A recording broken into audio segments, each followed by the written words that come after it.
Nous commençons ce chapitre en discutant comment définir des ensembles. Nous verrons ensuite le vocabulaire de base concernant les ensembles comme l'union et l'intersection, puis nous étudierons les règles de calcul s'y afférents. Nous terminons avec le produit cartésien.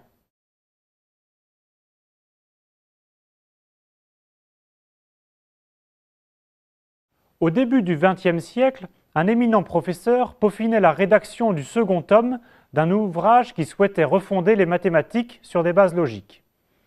Il reçut une lettre d'un tout jeune mathématicien. « J'ai bien lu votre premier livre. Malheureusement, vous supposez qu'il existe un ensemble qui contient tous les ensembles.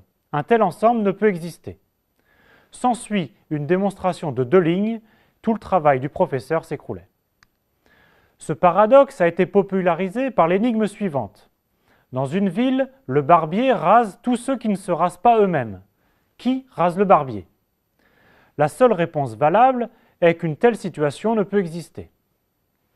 Rassurez-vous, Russell et d'autres ont fondé la logique et les ensembles sur des bases solides.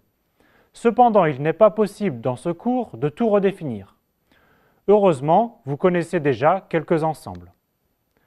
L'ensemble des entiers naturels, n, 0, 1, 2, 3.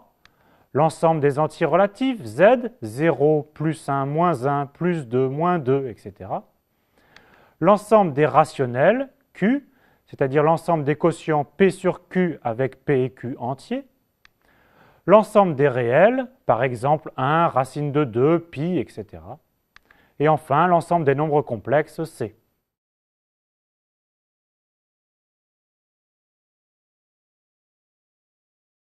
Nous allons dire qu'un ensemble est une collection d'éléments.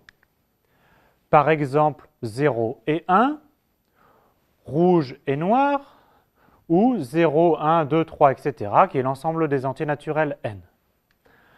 Un ensemble particulier est l'ensemble vide, qui est l'ensemble ne contenant aucun élément.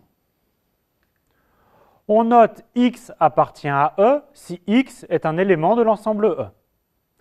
Si x n'est pas un élément de E, on note x n'appartient pas à E. Une deuxième façon de définir des ensembles est de demander aux éléments de vérifier une certaine propriété.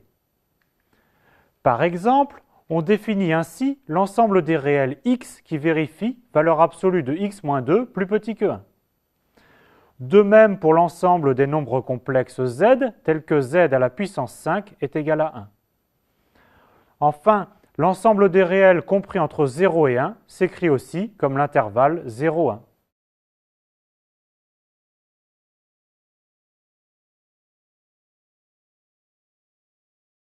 Reprenons à la base le vocabulaire sur les ensembles. Tout d'abord, un ensemble E est inclus dans un autre ensemble F si tout élément de E est aussi un élément de F. On dit aussi que E est un sous-ensemble ou une partie de F. Deux ensembles E et F sont égaux si l'on a les deux inclusions, E inclus dans F et F inclus dans E.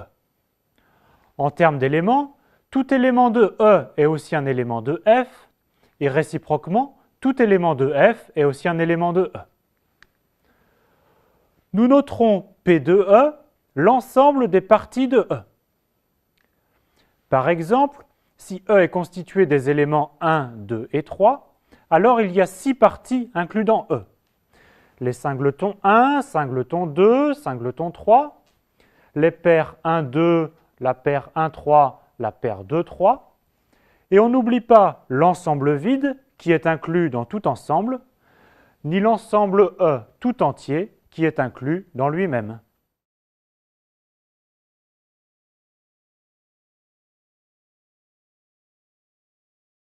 Continuons avec le complémentaire. Si A est une partie d'un ensemble E, le complémentaire de A dans E est l'ensemble des éléments X de E qui n'appartiennent pas à A. Illustrons ceci par un dessin. Si E est représenté par le grand disque et A par le petit disque, alors le complémentaire de A dans E est la partie rose. On note aussi très souvent ce complémentaire E privé de A ou aussi juste complémentaire de A. Si l'on a deux parties A et B d'un ensemble E, alors A union B est l'ensemble des X appartenant à A ou bien à B. L'union est ici toute la partie rose. En particulier, un élément de l'union peut appartenir aux deux parties A et B. A inter B est l'ensemble des X appartenant à A et à B, que l'on illustre de la sorte.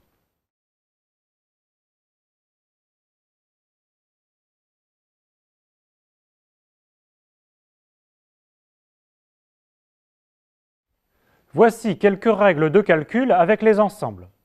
Tout d'abord, A inter B inter C est égal à A inter B inter C. On peut donc écrire A inter B inter C sans parenthèse. Même chose avec l'union, A union B union C est égal à A union B union C. Plus subtil, on a A inter B union C est égal à A inter B union A inter C. Les parenthèses sont indispensables lorsque l'on mélange l'union et l'intersection. On a aussi A union B inter C est égal à A union B inter A union C. Enfin, le complémentaire du complémentaire de A est égal à A lui-même. Et le passage au complément renverse les inclusions. A est inclus dans B si et seulement si le complémentaire de B est inclus dans le complémentaire de A.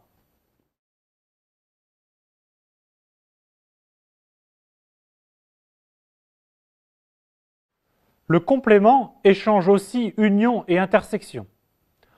En effet, le complémentaire de A inter B est égal à complémentaire de A union complémentaire de B, alors que le complémentaire de A union B est égal à complémentaire de A inter complémentaire de B. Illustrons ceci par des dessins. On représente A et son complément, on représente B et son complément. Le complément de A inter B est la partie rose. C'est bien l'union des deux compléments en rose au-dessus. Le complément de A union B est la partie rose. C'est bien l'intersection des deux compléments en rose au-dessus.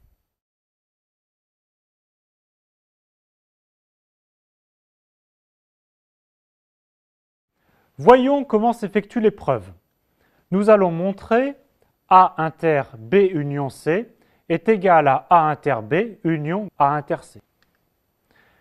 X appartient à A inter B union C, si et seulement si X appartient à A et X appartient à B union C. Donc si et seulement si X appartient à A et X appartient à B ou X appartient à C. Donc si et seulement si X appartient à A et X appartient à B ou X appartient à A et X appartient à C. Ce qui est encore équivalent à X appartient à A inter B ou X appartient à A inter C. Ce qui est enfin équivalent à X appartient à A inter B union A inter C. Donc tout élément de A inter B union C est un élément de A inter B union A inter C. Et comme nous avons raisonné par équivalence, tout élément de A inter B union A inter C est aussi un élément de A inter B union C. Les deux ensembles sont donc égaux.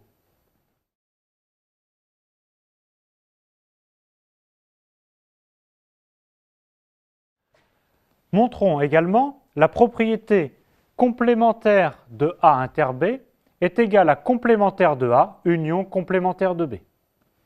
C'est parti. X appartient à complémentaire de A inter B est équivalent à ce que X appartienne pas à A inter B, ce qui équivaut à non X appartient à A inter B, ce qui est équivalent à non X appartient à A et X appartient à B, ce qui donne l'équivalence avec non X appartient à A ou non X appartient à B, ce qui équivaut à X n'appartient pas à A ou X n'appartient pas à B, et ce qui est bien équivalent à X appartient à complémentaire de A, union complémentaire de B. Remarquez que pour ces démonstrations, nous sommes repassés aux éléments de l'ensemble et qu'en fait, nous avons reformulé les propriétés des opérateurs logiques et ou non.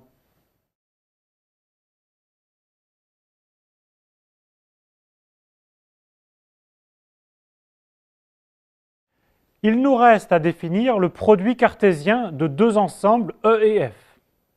E croix F est l'ensemble des couples XY où X est un élément de E et Y un élément de F. Vous connaissez déjà R2 qui est R croix R, c'est-à-dire l'ensemble des couples XY, X et Y appartenant à R. Autre exemple, 0,1 croix R, c'est l'ensemble des couples XY où X est compris entre 0 et 1 et Y appartient à R. Cela correspond à une bande verticale infinie. On peut faire plusieurs produits. 0,1 croix 0,1 croix 0,1, c'est l'ensemble des triplets X, Y, Z avec X, Y et Z compris entre 0 et 1. Cela correspond à un cube dans R3.